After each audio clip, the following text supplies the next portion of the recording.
Headline News Zinda Svedalathpur. અંકલેશ્વરમાં શીતળા સાતમની શ્રદ્ધાભેર ઉજવણી કરવામાં આવી હતી। રામકુંડ તીર્થધામ સહિતના મંદિરોમાં સૌભાગ્યવતી મહિલાઓએ શીતળા માતાની પૂજા કરી હતી।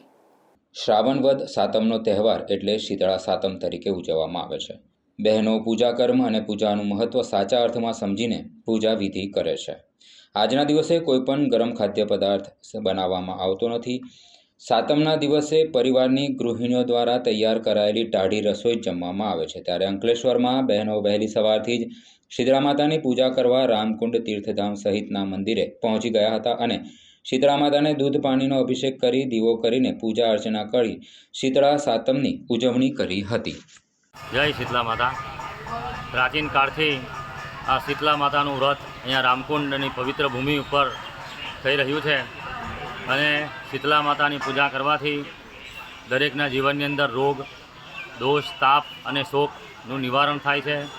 આજના દિવસે લોકો આગલા દિવસે રસોઈ બનાવીને આજના દિવસે ઠંડુ જમે છે અને એના દ્વારા કોઈ પણ ચામડીના થતા રોગ હોય, શીતળા જેવા રોગ થતા હોય એમાંથી મા શીતલાજીની કૃપાથી તમામ પ્રકારના રોગ અને દુઃખ નાશ થાય છે।